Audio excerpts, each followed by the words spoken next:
O Senhor esteja convosco. Ele está no meio de nós. Proclamação do Evangelho de Jesus Cristo, segundo Mateus. Glória a vós, Senhor. Naquele tempo, quando Jesus e os seus discípulos estavam reunidos na Galileia, ele lhes disse: o Filho do Homem vai ser entregue nas mãos dos homens. Eles o matarão, mas no terceiro dia ele ressuscitará. Os discípulos ficaram muito tristes. Quando chegaram a Cafarnaum, os cobradores de impostos do templo aproximaram-se de Pedro e perguntaram: o vosso mestre não paga o imposto do templo? Pedro respondeu: sim, paga. Ao entrar em casa, Jesus adiantou-se e perguntou: Simão, que te parece? Os reis da terra cobram impostos ou taxas de quem? Dos filhos ou dos estranhos? Pedro respondeu: dos estranhos. Então Jesus disse: logo os filhos são livres. Mas para não escandalizar essa gente, vai ao mar, lança o anzol e abra a boca do primeiro peixe que pescares. Ali encontrarás uma moeda. Paga então a moeda pega então a moeda e vai entregá-la para eles por mim e por ti. Palavra da salvação. Glória a vós, Senhor.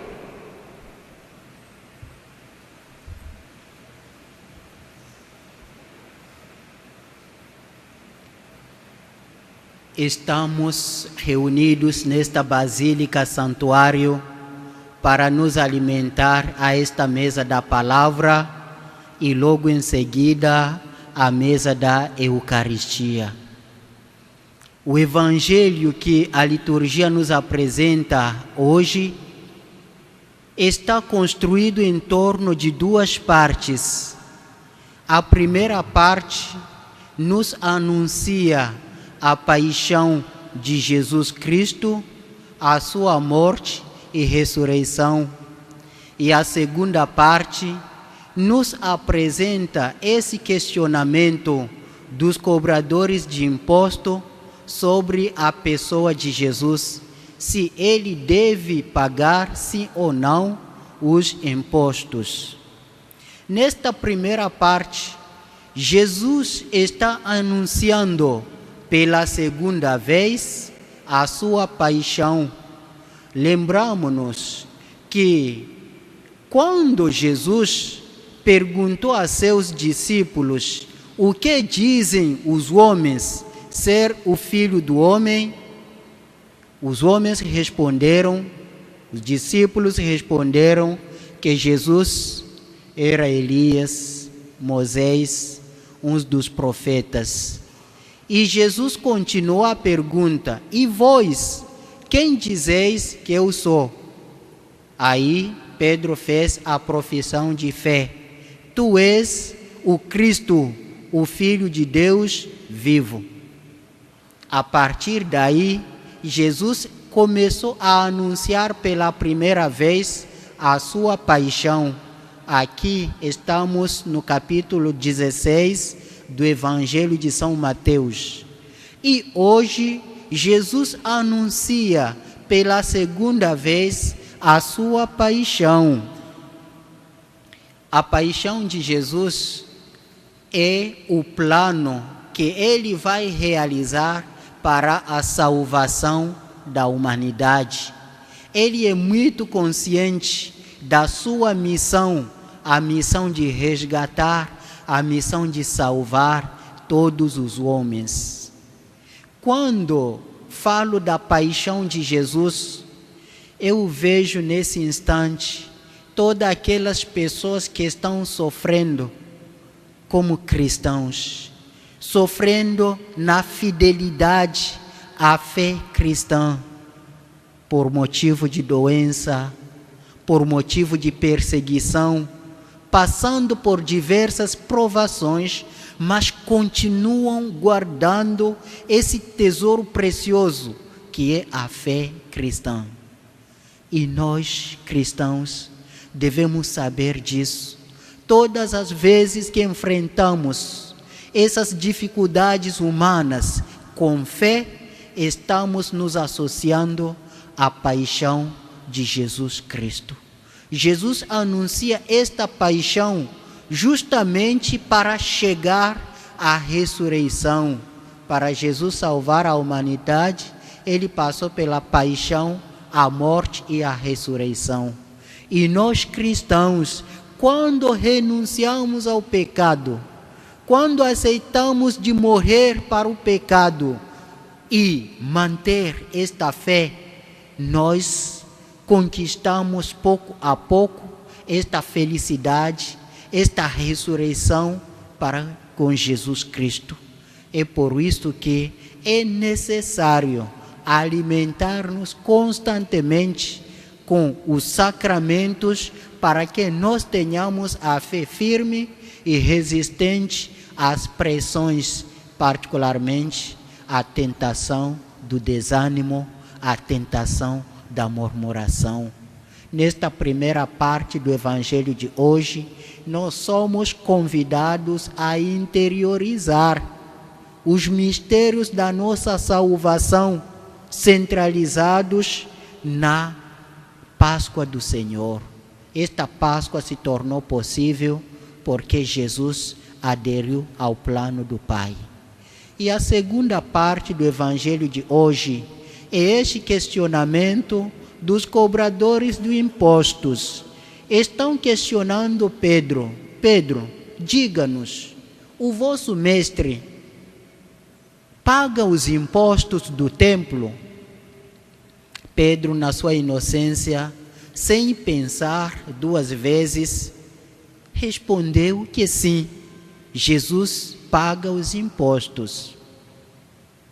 E Jesus vai aproveitar deste momento para anunciar, para manifestar a seus discípulos a sua grande missão. Sendo filho, ele solidarizou-se com os homens, a humanidade.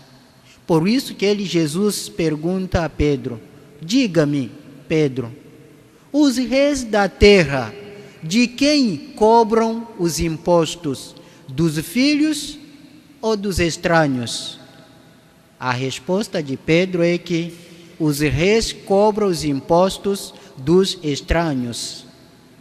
Logo, entendemos que os filhos estão livres, não têm exigência legal de pagar esses impostos.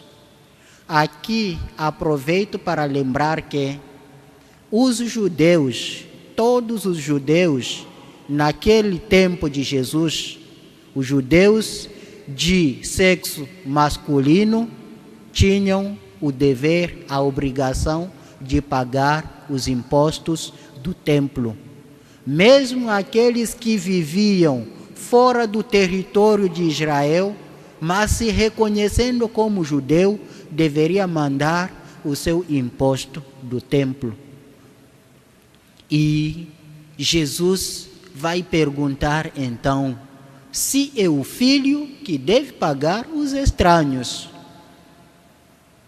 E claro que são os estranhos. E Jesus continua dizendo, como filho então, livre, não está ligado a esta exigência.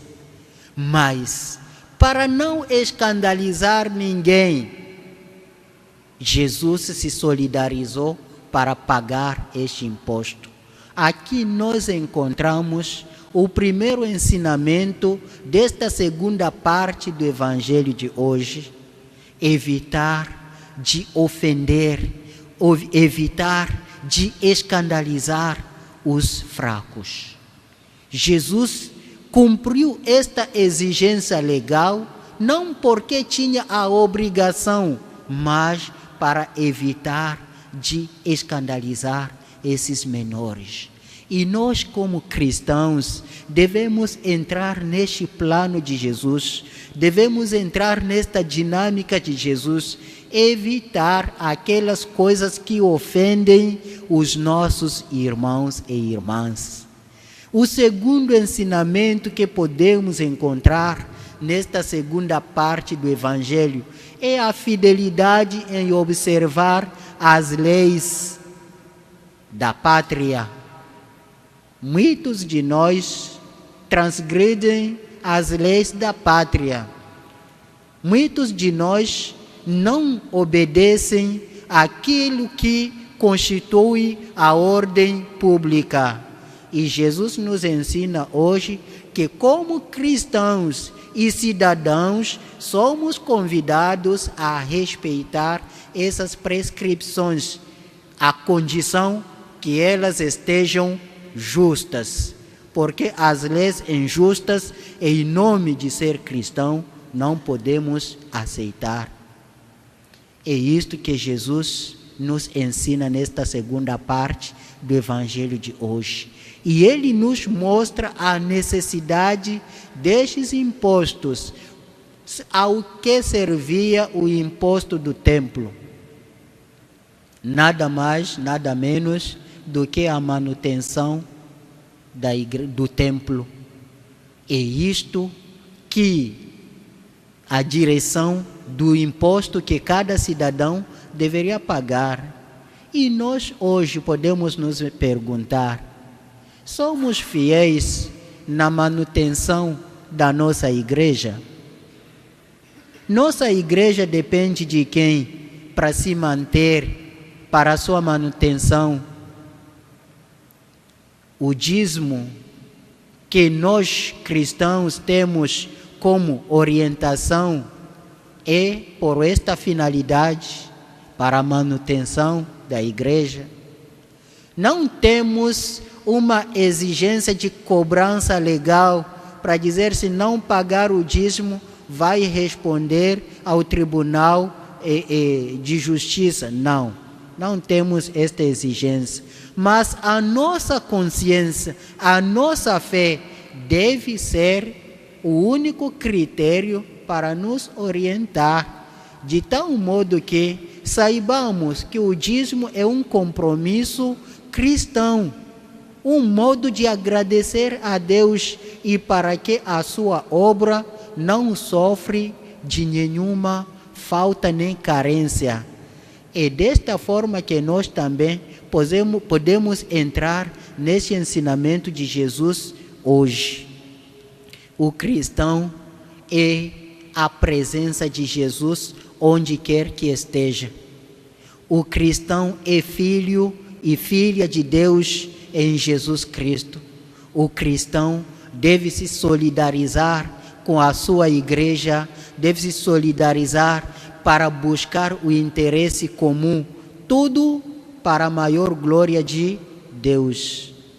Tudo que nos afasta de Deus, tudo que é contrário à nossa fé, nós devemos deixar do lado. E é por este motivo que Jesus nos aponta hoje que devemos ser testemunhas, devemos ser exemplos, modelo para os nossos irmãos e irmãs, evitar aquelas coisas que ofendem, aquelas coisas que escandalizam. Meus queridos irmãos e irmãs, nesta noite nós somos convidados a agir como Jesus Cristo.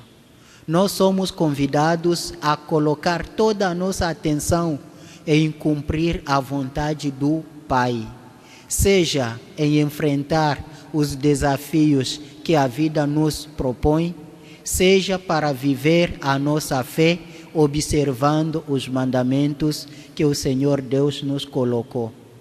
São Maximiliano Kolbe é um exemplo para nós.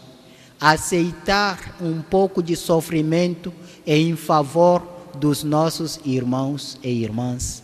Maximiliano Kolbe, lá no campo de concentração, aceitou de morrer no lugar de outra pessoa. O martírio, entregar a sua vida em prol dos outros. Esta é a vida cristã. Nós cristãos hoje somos convidados a seguir o mesmo caminho. Como pai de família, como mãe de família, aceita um pouco de sacrifício, aceita um pouco de abnegação para o bem da sua família, que é a igreja doméstica, para a felicidade dos membros da sua família. Nós, como filhos, como filhas, devemos aceitar de perder algo de nós mesmos, para que a nossa família também possa encontrar a estabilidade, a paz que necessitamos. Quantas famílias hoje estão passando dificuldades por causa dos filhos? Quantas famílias hoje estão vivendo divididos porque falta esta harmonia? Pela intercessão de São Maximiliano Kolbe, vamos pedir a Deus que nós sejamos testemunhas fiéis do amor misericordioso aqui na nossa comunidade e onde quer que estejamos como cristãos. Seja louvado o santíssimo nome de Jesus Cristo. Para sempre seja louvado.